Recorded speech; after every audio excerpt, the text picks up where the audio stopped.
Well, good afternoon. It's a little bit late, so what I'm going to tell you is more of a concept than of details, but I will show you also how the concept was converted in recent years into a very productive drug targeting platform to treat many diseases. So the idea is about that the human body, or the body of all organisms, including plants, is dynamic.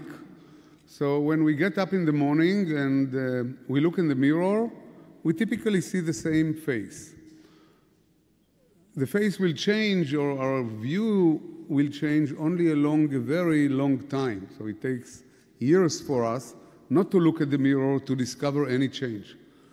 But from the chemical point of view, it's very different. If you give a sample of your skin or your blood or any tissue to the chemist, and on yesterday, on Monday, and today, 24 hours later, he will tell you that during the 24 hours, and I'm talking only on proteins, I'm not talking on sugars and lipids, that out of your proteins, about 5 or 6% were trashed during 24 hours, and 6 new % came to replace them.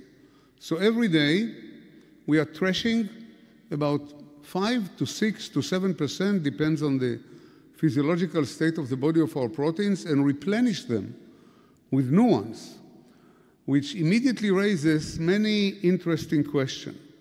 So think about one day is not such a long period, but think about a month or 45 days. In 45 days, basically, we are changing all our protein repertoire. Basically, we are renewing ourselves completely. So there are many interesting questions that we still don't have answer to them about this phenomenon without asking anything about the mechanisms and the implications yet. One question is, if I'm not today, on the 19th of June, the same person that I was on the 19th of May or on the 19th of April, then who am I anyway? Well, this is a question that was posed by an Israeli comedian by the name of Mike Burstein many years ago, but think about it, it's a very serious biological question. How is it that I change my hardware, but nevertheless the software is still with me, the memory, the intelligence, I hope, the emotions, everything, the creativity, the imagination, everything is still remaining, the software is still kept, despite the fact that the hardware was changed completely, but completely. So this is a very interesting question. Biologists have some thoughts about it, but I'm not going to delve into it. Another question is, of course, why we age. If I renew myself, why I age at all, or why we all age.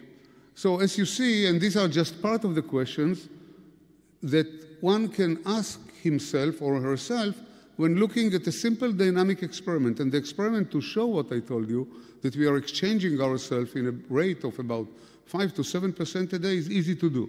We can make radioactive labeling, we can do mass spectrometry. There are many ways to show it.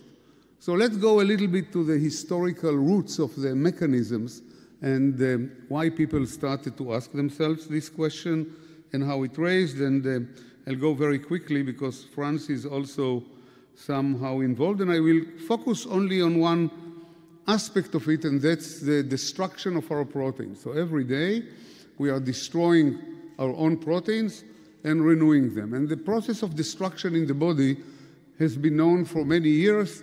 We are destroying proteins in the gastrointestinal tract, every protein that we are eating.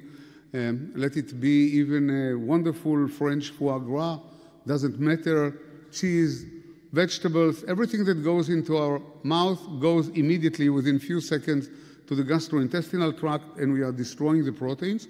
And the reason is because we cannot introduce foreign proteins into the system because they will elicit an immune response.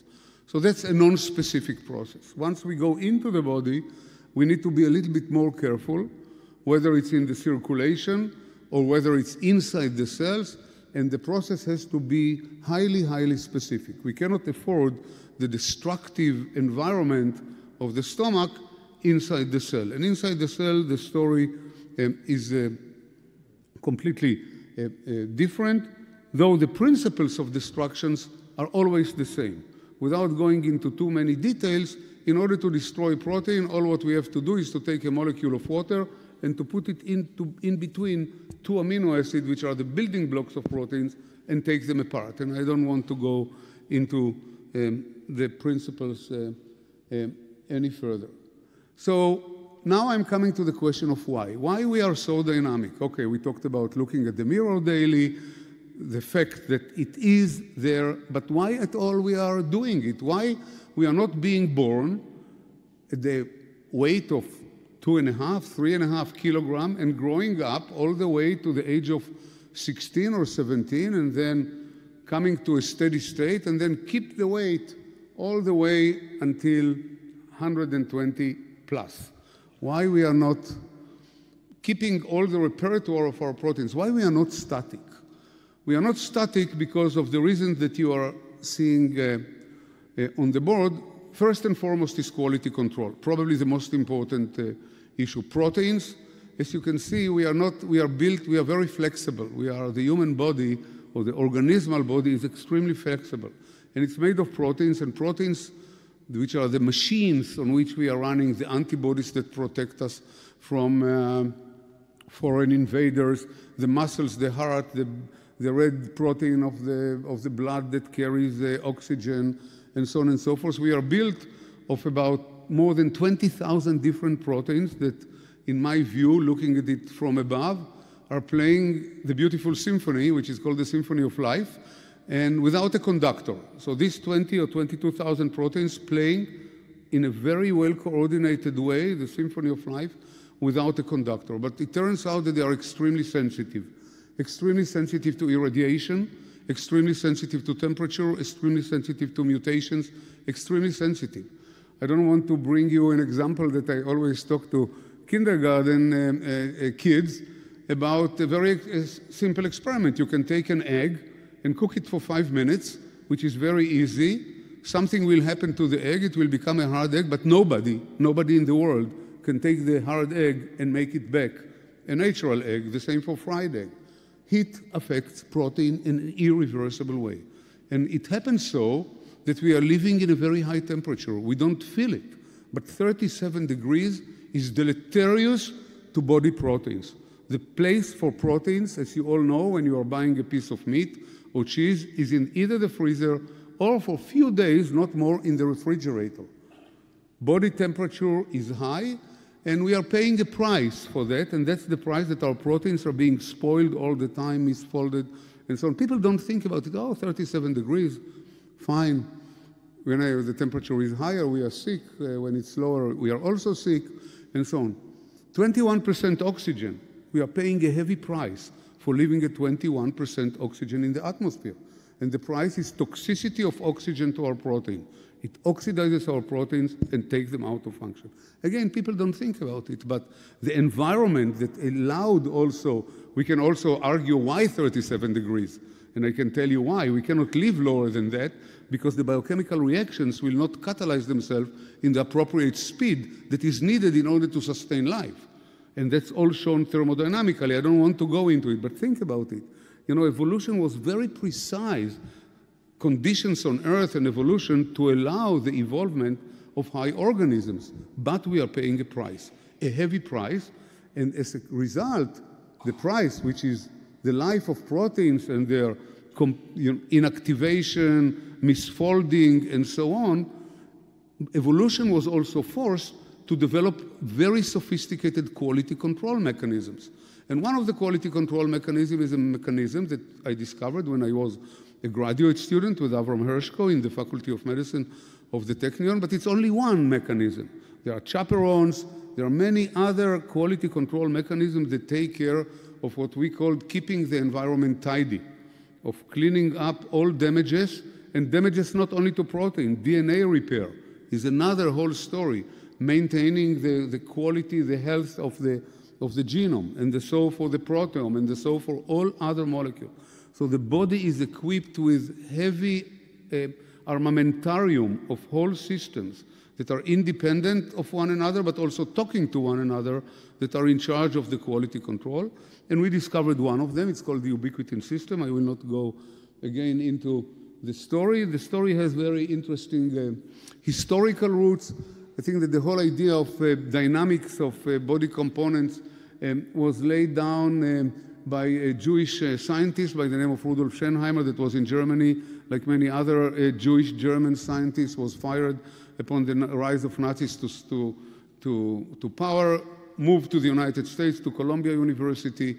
Many others did it, which actually, if we think about it historically, this was the boost to American science to be converted from phenomenological to mechanistic, and the rise of American science during wartime and after it. So Rudolf Schoenheimer was one of them, and he implanted this idea of the dynamics of body constituents.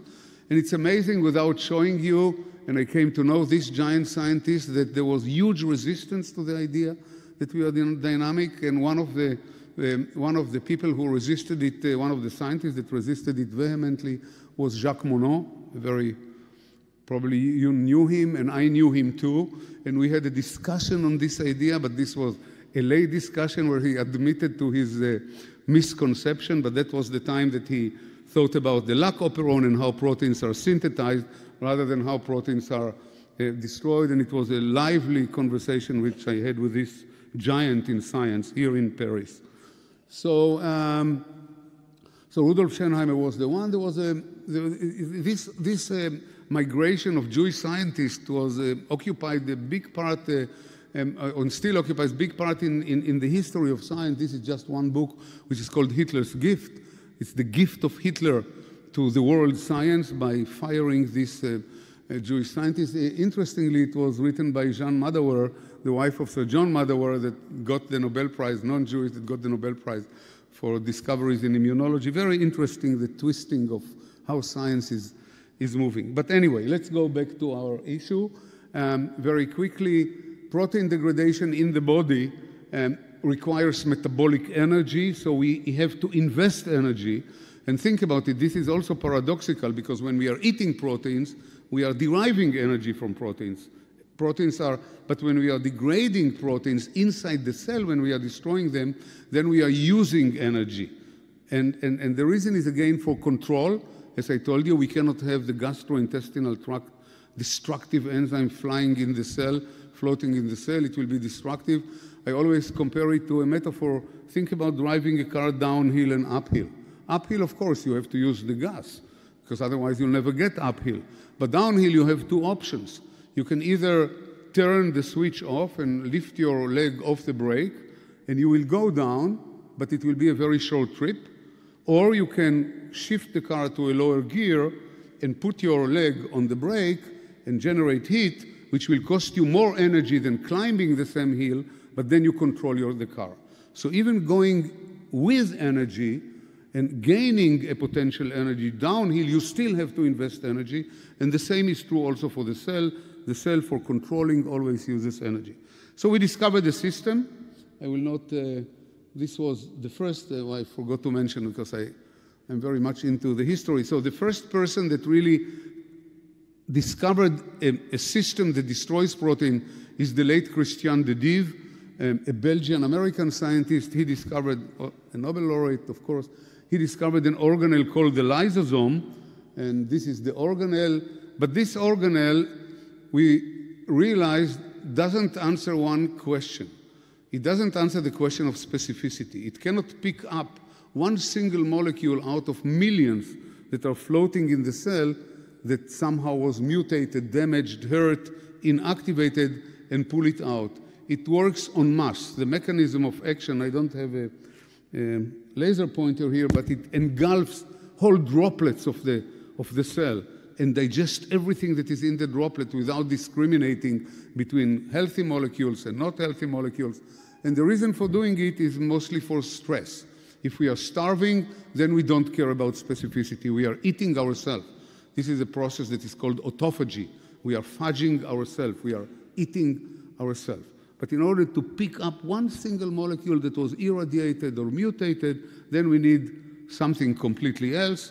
And this is the system that I discovered when I was a graduate student with Avram Hershko. And without going into any details, the system works like that. There is a protein. You see the yellow wool ball that needs to be now degraded. Something happened to it. It needs to be degraded.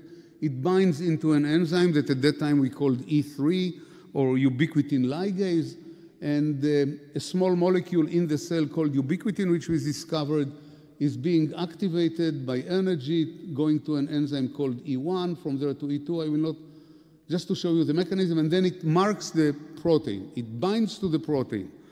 The Nobel Committee called it the kiss of death. It kisses the protein to its death. Once the kiss is done, the protein is being conjugated. It is being marked by ubiquitin. The scissors are coming. Here are the scissors. It's called the 26S proteasome. It's another enzyme. I will not talk about it. Ubiquitin kind of glues the victim to the scissors. It comes closer, and the scissor cuts it into pieces. So there are two processes here. One is recognition that something happened, binding to a ligase. The ligase ligates the kiss of death into the protein, and the kiss of death marks the protein for downstream recognition by the scissor.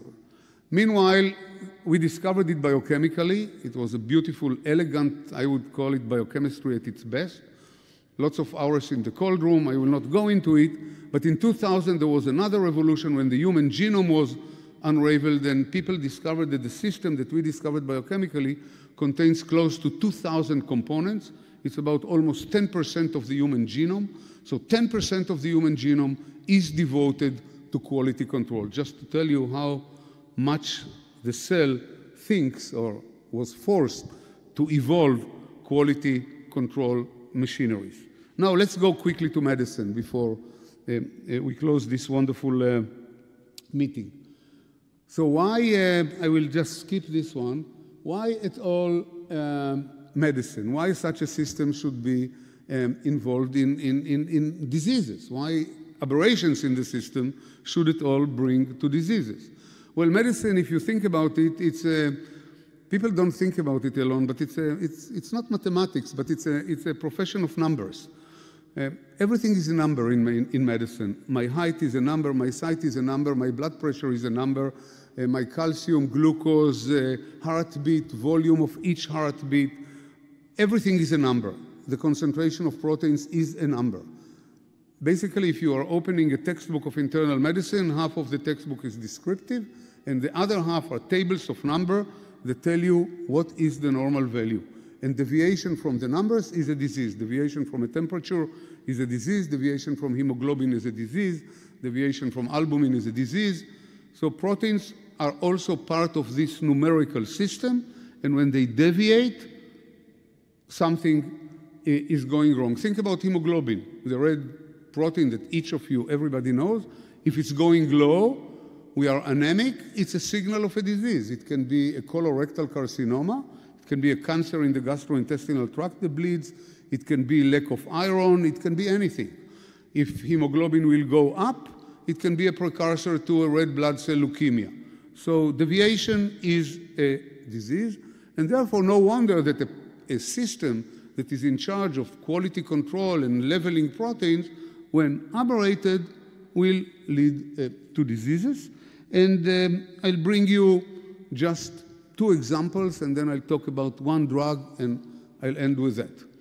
Think about oncogenes. Okay? Oncogenes are genes that are coding proteins that are causes cancer. Oncology is the profession of cancer. Onkos is a tumor in Greek. So oncogenes are proteins that should be removed by the system. If there is a mutation, and a very famous oncogene is P53 or MYC or Jun, is generated due to the mutation, the ubiquitin system should have discovered it and should have trashed it. That's its role. The role of the system is to discover bad proteins that are affected by mutations, by any other defect and remove them. But if the ubiquitin system doesn't fulfill its function, if it's aberrated, we shall have cancer. So many cancers are attributed to defects in the ubiquitin system. One of them, for example, is human cervical uterine carcinoma, cancer of the cervix of the uterus of women that is caused by a virus called human papillomavirus. The pathogenicity was discovered by Harald Surhausen, a German scientist, that the virus can cause cancer. How? The virus is generating an oncogene, but what the oncogene is doing, this is a smart oncogene. Typically, the system will discover it, but what the oncogene is a very fast one. It acts very fast. The oncogene binds to a protein that should discover it, p53. p53, when normally is a tumor suppressor, it should also suppress tumors. So the oncogene that is made by the virus is binding to p53, to the tumor suppressor. The ubiquitin system looks at it. Basically, this virus is very smart. It misleads the ubiquitin system. When the ubiquitin system looks at the oncogene in p53, it doesn't recognize it, so it trashes it. But at the same time, it trashes a good protein. So the virus takes a good protein, a suppressor that should discover it, and trashes it. Basically, the virus behaves like a robber that goes to the bank. Instead of going directly to the safe and eliciting the alarm system, the virus first shut off the alarm system and then go to the safe. So the virus takes a protein that is the discoverer of oncogenes, trashes it, and only then goes to transform the cell malignantly. So this is one example of exploitation of the ubiquitin system by an oncogene, of a malfunction of the system. But normally, if the system is working well, it should trash oncogenes.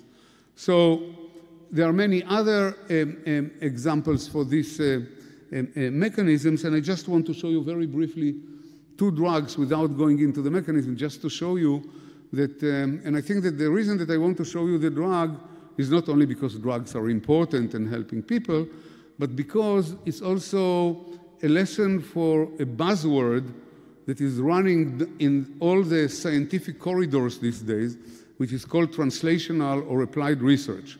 I don't want to go into a deep discussion. It deserves a discussion by itself. But we started this study in 1976. I was a young graduate student. Avram just came back from his postdoctoral fellowship in San Francisco, and we were just curious scientists. We identified a niche that fitted us. It was not in the mainstream, and we thought that it fitting Israel and low budget and so on. Complete curiosity, complete curiosity. Nowadays, last year, the sales of ubiquitin-related drugs amounted to $20 billion, and the trajectory for 25 is $50 billion. My president probably eats himself for not patenting anything out of it, but forget about this one. So out of curiosity, this is the natural development of science. So if good science is being done, I think that the results are good. Doesn't matter whether it's a drug or a device or anything. So it was a completely unbiased, curiosity-driven type of a science. But so one drug, which is now being used all over the world, is an inhibitor of the scissors, which is a proteasome inhibitor. There is a disease, but several diseases, which are called multiple myeloma. It's a very common leukemia.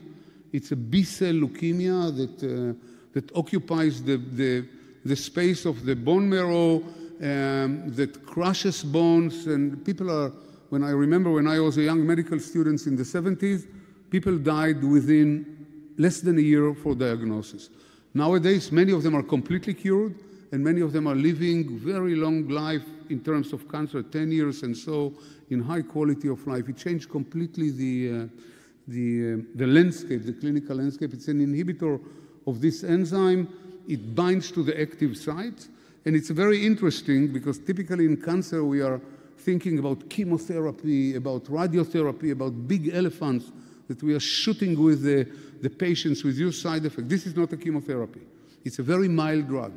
What it is doing, it inhibits the ubiquitin system. By inhibiting the ubiquitin system, it lets the cell accumulate some mostly the abnormal cells, the leukemic cells. That's these leukemic cells are making a lot of antibodies. And during the makeup, they are making a lot of mistaken antibodies. So this protein should be trashed by the ubiquitin system. If we are inhibiting the ubiquitin system, the mistaken proteins are accumulated and they are leading to killing of the cell. They are inducing what we call apoptosis, or programmed cell death. So basically, what we are doing, we are inhibiting the system and we are forcing the cell to commit suicide, but only the malignant cell. Because the malignant cells is doing excess of proteins, and therefore it makes a lot of proteins with mistakes, and therefore it's already prone to any changes in the ubiquitin system. So when we reduce the activity of the ubiquitin system, it dies. And I just want to show you, this is the drug, it's called Velcade. Now there is a second and a third generation. It's and millions of people worldwide have been treated with it successfully.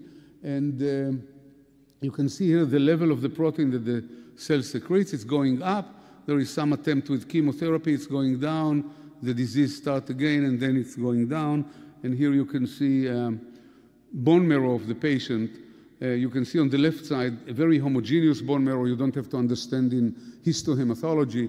But, and then after treatment, you can see that the bone marrow is rejuvenated again with the burden of the tumor going down from 40% to 1%. The other drug is very interesting. And you should all know about it, at least by age. Me, I remember it very well. It's called thalidomide. Thalidomide was a drug that was made here in Europe, in Germany, by a German company for a very common disease. Very common disease. The disease is called vomiting during pregnancy. Many women vomit during pregnancy, and the German company developed a drug, and the drug was approved by the European drug agencies, but the Americans and the Canadians suspected that something is wrong with the clinical trials and didn't let it into the West Hemisphere. And here, lo and behold, following a short time, babies started to be born, and the babies were completely malformed. No hands, no legs, eyes in the middle of the forehead. Awful. It was by far the biggest disaster ever occurred to the pharma industry.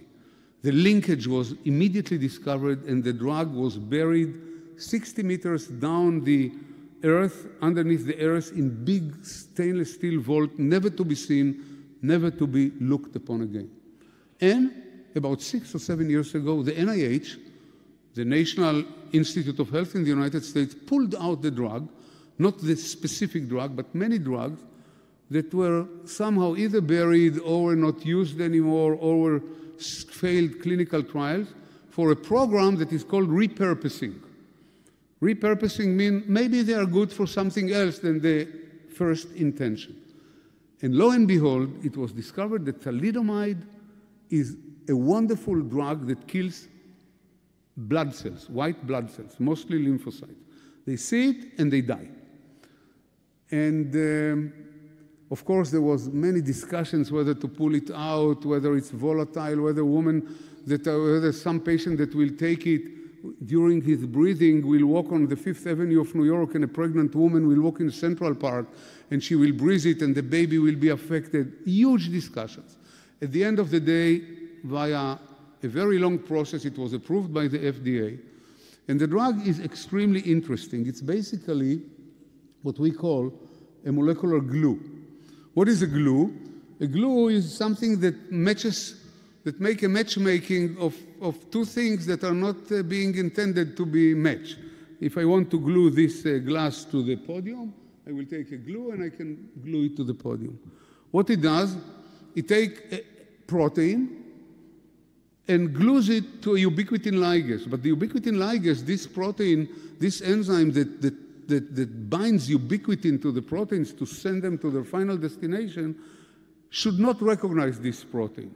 And it turns out that thalidomide knows how to bind cancer-driving proteins, like cyclins and others, and some oncogenes, to a ligase that otherwise will never recognize them, and by that flushing the cell, cleaning the cell from bad proteins. What thalidomide has, it has two heads. It has two heads. One head binds to the ubiquitin system and one head binds to the bed protein, and it can match them together and flush the protein. By the way, this is the mechanism that it acts on babies.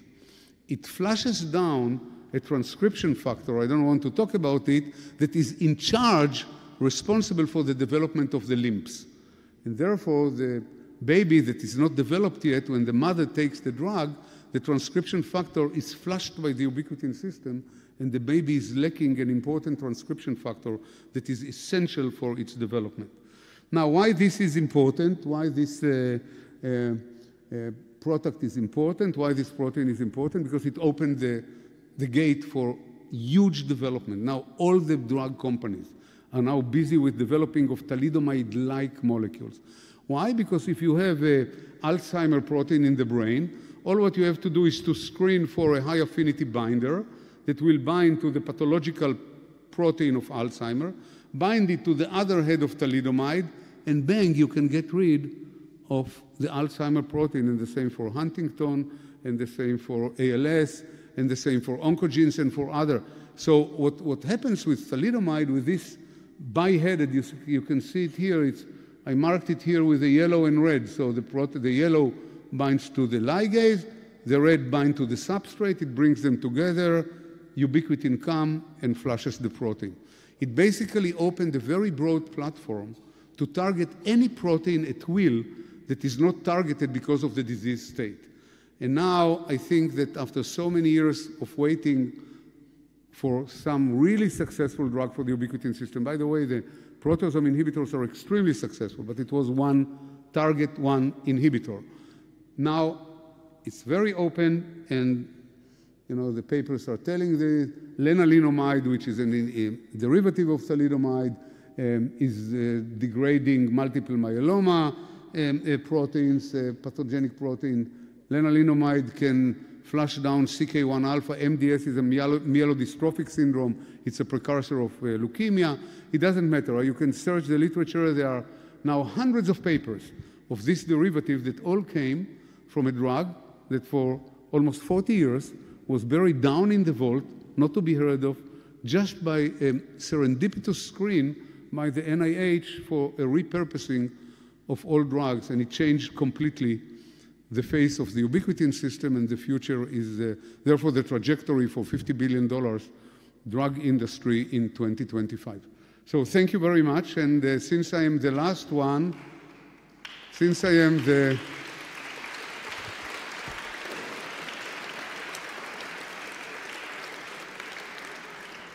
I want to thank the two academies, Catherine, the president of the Academy, Neely, for this initiative, because for me science has always been an international enterprise, a language of peace, no gender, no language, no culture, no religious borders, free for everybody, all for the benefit of humankind. Thank you very much.